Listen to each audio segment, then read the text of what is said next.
ವಿಜಯ್ ಅವರ ಕೊನೆಯ cinema release ಆಗಿದೆ, ಆದರೆ ಮೊದಲ ದಿನದ ಕಲೆಕ್ಷನ್ ಎಷ್ಟು ಅಂತ ಕೆಲವರಿಗೆ ಕುತೂಹಲ ಇರುತ್ತೆ. ಅದಕ್ಕೋಸ್ಕರ ಈ ವಿಡಿಯೋ ಮಾಡ್ತಾ ಇದ್ದೇನೆ. ಎಲ್ಲರಿಗೂ ಗಿರ್ಮಿ ಕನ್ನಡ ಟಿವಿ ಯೂಟ್ಯೂಬ್ ಚಾನಲ್ಗೆ ಸುಸ್ವಾಗತ ಅಂತ ಹೇಳ್ತಾ ಶುರು ಮಾಡೋಕ್ಕಿಂತ ಮೊದಲು ಯಾರೆಲ್ಲ ನಮ್ಮ ಯೂಟ್ಯೂಬ್ ಚಾನಲ್ ಬಂದು ನೋಡ್ತಿದ್ರಿ ಅವರೆಲ್ಲ ಸಬ್ಸ್ಕ್ರೈಬ್ ಮಾಡ್ಕೊಳ್ಳಿ, ಮತ್ತೆ ಪಕ್ಕದಲ್ಲಿರೋ ಬೆಲ್ಲನ್ನು ಪ್ರೆಸ್ ಮಾಡಿ. ಸಾಕಷ್ಟು ಹೈಪ್ ಸೃಷ್ಟಿಸಿದ್ದ ಜನನಾಯಕನ್ ಸಿನಿಮಾ ಬಾಕ್ಸ್ ಆಫೀಸ್ನಲ್ಲಿ ಅಂದುಕೊಂಡ ಮಟ್ಟಕ್ಕೆ ಕಲೆಕ್ಷನ್ ಮಾಡುತ್ತಿಲ್ಲ. ಬಿಡುಗಡೆಗೂ ಮುನ್ನ ಸಿನಿಮಾ ವಿಶ್ವದಾದ್ಯಂತ ಭರ್ಜರಿ ಓಪನಿಂಗ್ ಪಡೆದುಕೊಂಡು ಮೊದಲ ದಿನವೇ 100 ಕೋಟಿ ರೂಪಾಯಿ ಗಳಿಕೆ ಮಾಡಬಹುದು ಎಂದು ಅಂದಾಜಿಸಲಾಗಿತ್ತು. ಆದರೆ ಸಿನಿಮಾ ಬಿಡುಗಡೆಯಾದ ಮೊದಲ ದಿನವೇ ಪ್ರೇಕ್ಷಕರು ಮತ್ತು ವಿಮರ್ಶಕರಿಂದ ನೆಗೆಟಿವ್ ವಿಮರ್ಶೆಗಳು ವ್ಯಕ್ತವಾಗಿರುವುದು ಚಿತ್ರದ ಗಳಿಕೆಗೆ ದೊಡ್ಡ ಹೊಡೆತ ನೀಡಿದೆ.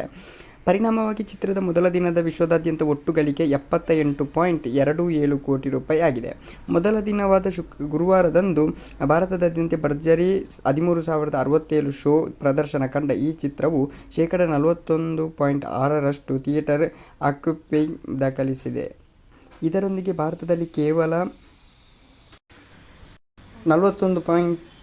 41 ಕೋಟಿ ರೂಪಾಯಿ ನೆಟ್ ಕಲೆಕ್ಷನ್ ಮಾಡುವಲ್ಲಿ ಮಾತ್ರ ಸಿನಿಮಾ ಯಶಸ್ವಿಯಾಗಿದೆ. ಇದರಲ್ಲಿ ಹೆಚ್ಚು ಪಾಲು ತಮಿಳಿನಿಂದ ಬಂದಿದೆ. ದೇಶೀಯ ಮಾರುಕಟ್ಟೆಯಲ್ಲಿ ಚಿತ್ರದ ಒಟ್ಟು ಗ್ರಾಸ್ ಕಲೆಕ್ಷನ್ 48.27 ಕೋಟಿ ರೂಪಾಯಿ ತಲುಪಿದೆ ಎಂದು ವರದಿಯಾಗಿದೆ.